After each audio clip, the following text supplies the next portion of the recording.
Well, good morning, world of YouTube. How are you today? What are you up to? Me? I'm reviving this little dirt bike here. This is a 1993 Yamaha PW80. I actually bought this several years ago for, I think, $250. Sorry about my finger intruding there. And it had a new top end put in it, but it wasn't running. Carburetor was well, it would run, but it did not run well. Guy had rebuilt the top end, and but like I said, it just wasn't running well. So we put a new carburetor on it at that time, or no, I did not put a new carburetor on it. I cleaned up the carburetors in it, and rebuilt it, cleaned it up real good, and we got it running. And my oldest boy rode it around here at the house for a couple of years. I don't think I ever posted any videos of any of that,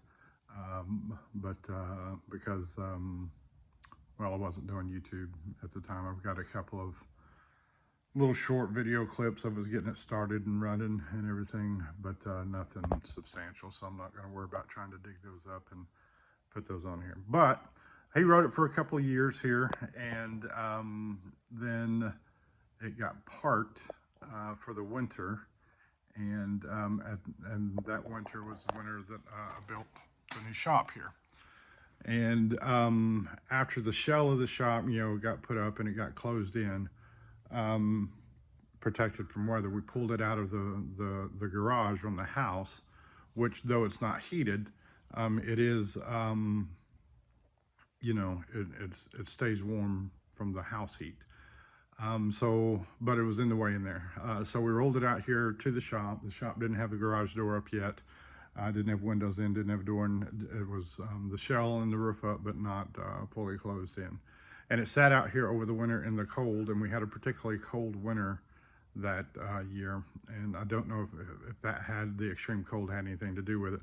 But I walked out here one day after it had been sitting out here for a few weeks, and there was a puddle of oil underneath it. And so, not being a mechanic, just a guy trying to figure some things out, I wasn't exactly sure what to chase down there, what to look for. I just know it had oil leaking underneath it. I know it's a two-stroke, so it doesn't have crankcase oil per se. So it had to be transmission oil, but again, still, didn't, not knowledgeable, didn't know what to look for. So it got pushed to the side. My oldest son at that point, had really gotten too big for it. He's a pretty good sized boy. And it got pushed to the side, and too many other projects in life and getting the shop finished and all that. It just never got touched again. So it's been sitting for 4 or 5 years. Over the last few months, though, I've been doing research. Like I said, I'm not a mechanic. When I do these videos, they're not how-to videos, which is why I don't always film everything that I'm doing. Take this bolt off, undo this, step-by-step process, because these are can I figure it out videos. So, it takes me a while to do things, and I'm just not that great at editing videos, so I don't always film the whole process, just, check-ins as I'm going along. Anyway, over the last couple of months or so, I've been doing some research and watching YouTube videos, much like you guys do and are doing right now, when you're trying to figure stuff out. And determined that, most likely it was a leak on the left side of the, there's 3 oil seals over here. And it was probably one of those. All of the research I did indicated that it was probably the seal. This is your crankshaft, this is your flywheel, magneto inside of there, and behind that, there's a seal where the crankshaft protrudes from the engine case. And the vast majority of the videos that I did find, there weren't very many, but most of the ones that I did find indicated that it was most likely the crank seal. So I thought, okay, I went ahead and ordered a crank seal and decided that's what we were going to do. Now, part of the reason this has taken me so long to get to is, a big reason why I've started doing these "Can I Figure It Out" videos is because I get very apprehensive about tackling something that I have no idea what I'm doing. I'm afraid I'm going to mess it up. You know, I'm going to screw things up and just make it worse. You know, and I finally, and so projects for me often sit for a while before I get the you know, the courage to tackle it. You know, and so one of the things that I've kind of taken on here of late is, you know what? It's sitting there not running because it's broken, you know, because it's got a problem. So if I screw it up and it still continues to sit there and not run, I haven't really done myself any damage, you know. So I'm just going to start tackling some of this stuff and seeing if I can figure it out. So here's where I'm at on this. I bought the tool to remove the flywheel, and I bought the oil seal, and got the flywheel off the other day in the magneto, and lo and behold, the seal around the crankshaft was good. There was no evidence of oil leaking on there. Now, I did, when I pulled the side cover off of that, I'll show you that real quick. Oh, this is what I found. Just gunked up with oil, nasty. This would be the bottom side. So this would, I'm gonna try to do this without knocking all this stuff off. This would go on here like that. So that's the bottom side there. And you can see on the bottom side, all that gunk can build up. And it was built up inside of there. But not over here. This is where this bowl here, if you will, is where the end of the crankshaft and the flywheel runs. So there was very little oil right there. I don't know if you can see. Let me try to get some better light here and hold this camera better. I'm so sorry, I'm doing a crappy job of this morning. All right, you can see a little bit of oil right in there, but that's where the majority of it was. And a lot of that, of course, is going to be gunk and debris off of the chain picking up, but the oil buildup was pretty good. So that led me to start looking in here. Everything was all built up. Let me try to get some light on this. Grab my flashlight. There was a ton of buildup right there around that shift shaft and under the, I believe that's called the counter shaft there. And so I thought, okay, there's my evidence, there's my witness right there. There's where it is. So I cleaned all of that, tons of brake clean and degreaser, and the transmission was dry as a bone because everything had leaked out over the last 4 or 5 years. So I cleaned everything up here so I could see real good, and then I put some oil in the transmission, and you can see there's the oil standing right there underneath the shift shaft. And the bottom of the counter shaft is clean. Okay, so there it is right there. There's a seal behind, there's a circlip there. I don't know if you can see it real well. There's a circlip there, and I'm gonna have a washer behind that. And so when I pull that out, I'll pull the seal out. Now, this is what I've been apprehensive about. The videos that I've found, there's 2 ways to do these oil seals. One is to take the engine apart, split the case, and do it that way. The other way to do it is to drill a hole. I'm going to use this one as an example. Drill a hole. Let me see. Let me get something to point with.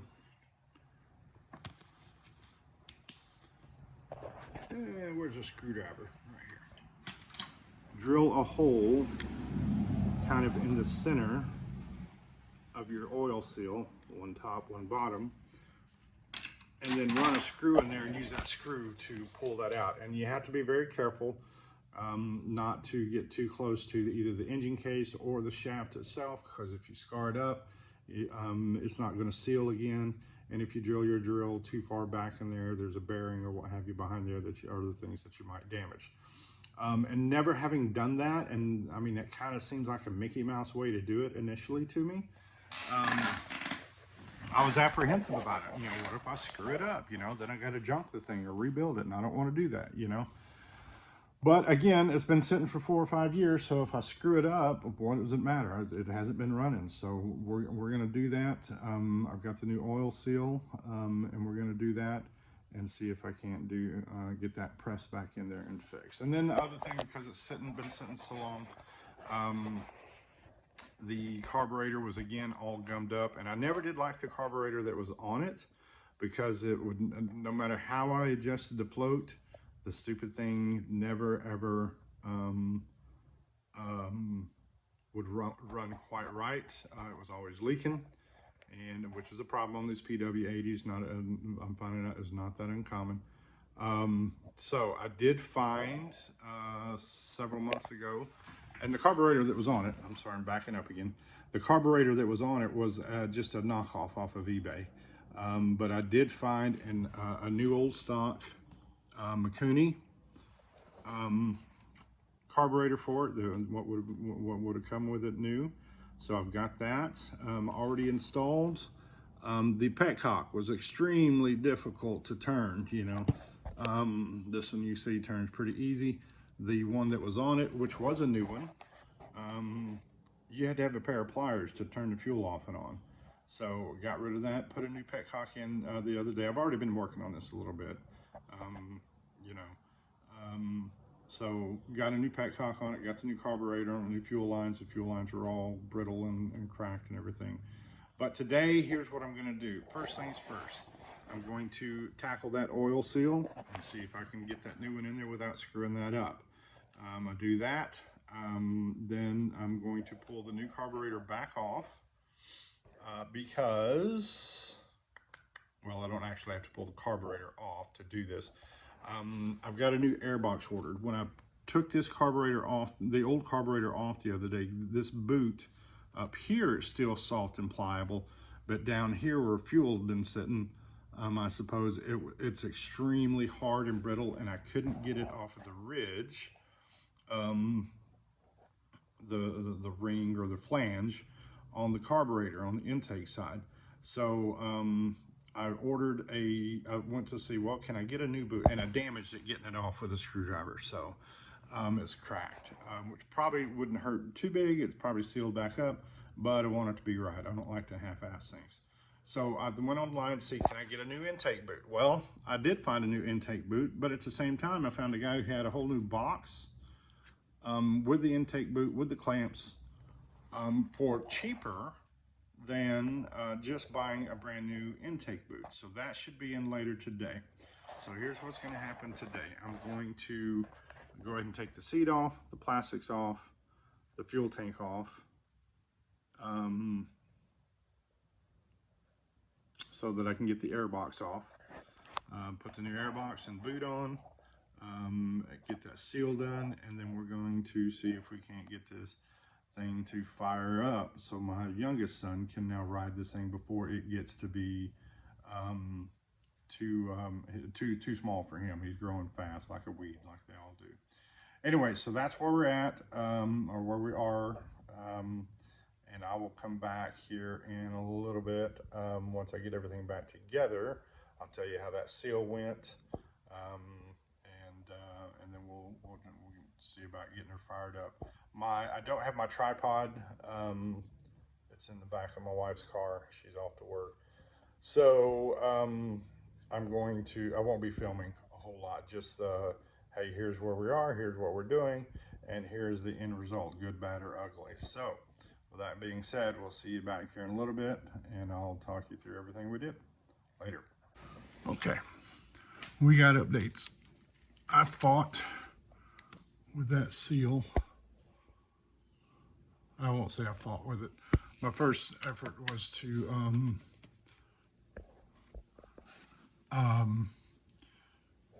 try to drill a hole. Oops. Get up here closer. To try to drill a hole, you know, right in the center portion there. and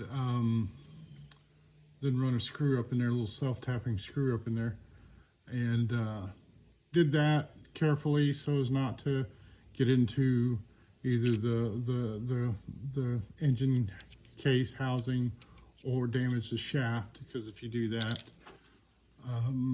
you know, it doesn't seal as well. And then I just went and got a pick, a little Harbor Freight cheapo. You can see I bent it, and it was a 90, and just stuck in there and just pried the dude out, popped it right out within about 30 seconds. So I filled it full of oil. Counter shaft seal looks good. Nothing leaking on the shift shaft, and no evidence of anything leaking down here from the crankshaft. So I'm calling that good. Gotta put the side cover on and button that all up, and then we'll move on to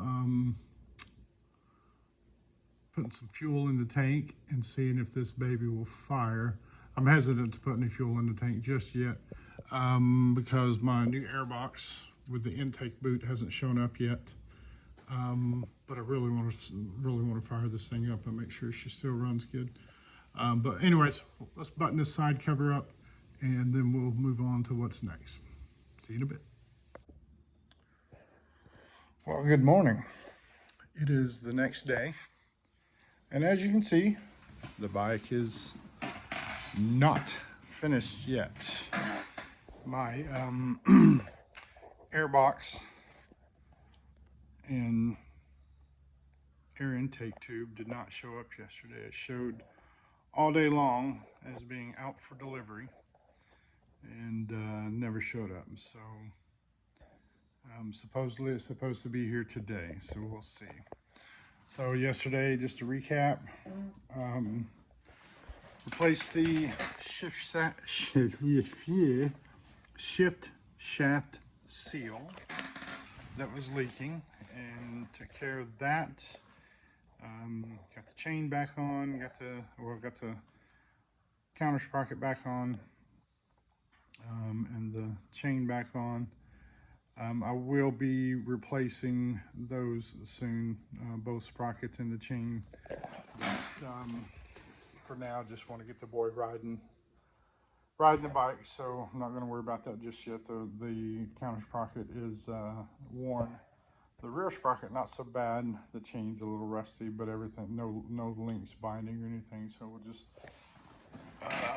lube it up and let him ride it as is until the new sprocket and chain set come in.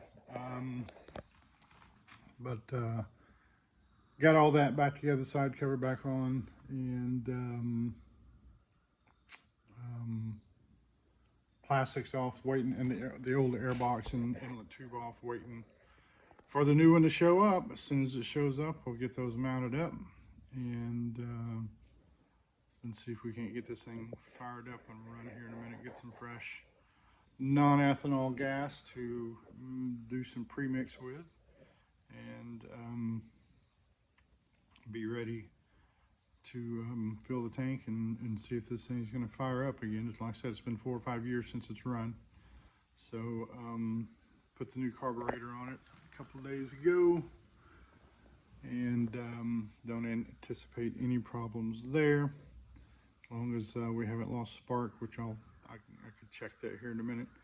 But as long as we haven't lost any spark, then she should fire up with a few kicks, and then we'll get the boy riding it this weekend. I am contemplating doing a suspension upgrade. Been looking at that a little bit. Of course, you can see the old original shock is, you know, well, it's just dirty. I'm sure it works just fine, but you know, these things were known for being soft and, you know, sitting kind of low. So might look at doing a upgrade on that little lift on it and the front forks. I did notice last night the dust covers are split, and that one's real bad. So I guess I will be doing that at some point. I've never messed with forks. but I did see a couple of videos last night online. Oh, sorry about that. It is early. I did see a couple of videos online last night where it doesn't look like that's too big of a deal to rebuild those and even you know, stiffen them up a little bit there. So that could be in the future. I will do another video once we do the chain and sprockets, and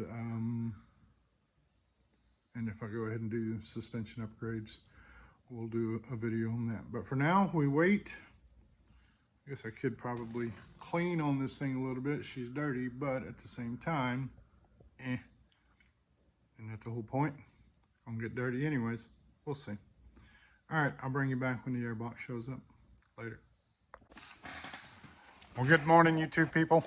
It is the next day again. I got my boy Jet out here. Got my boy Brody. Brody used to ride this thing. Brody, hop on that thing real quick.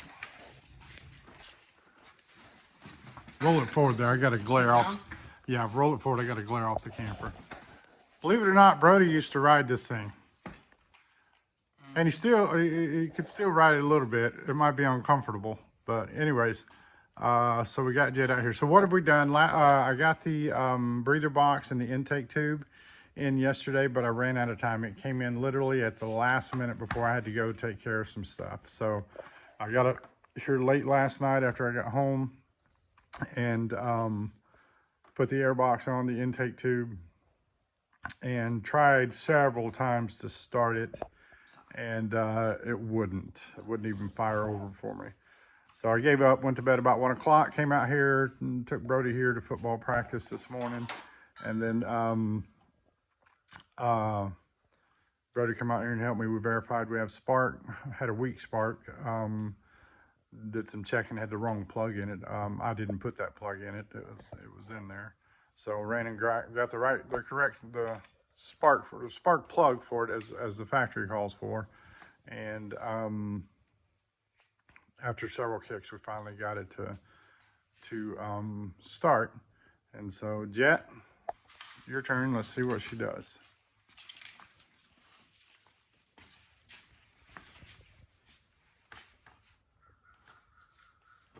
Good kick. There we go.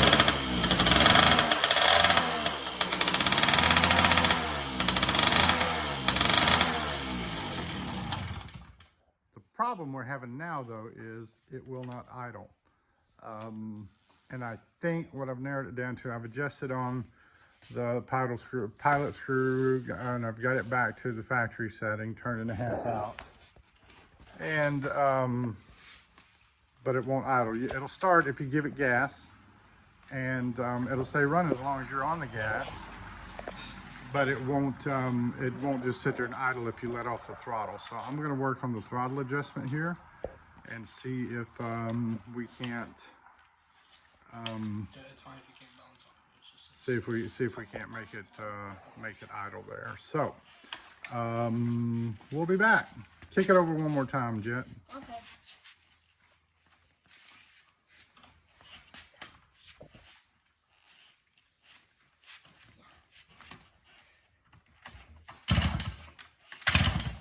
Got it on run? Looks like it's off. There you go. All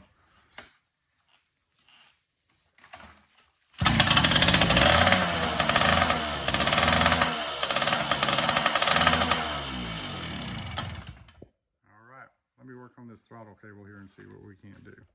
We'll be back. let me try it now. All right, Mom, here it goes. We got it running. It will not idle. I have to figure out how to adjust the idle on it. It won't stay running unless you're giving it gas, but go for it, Jet. And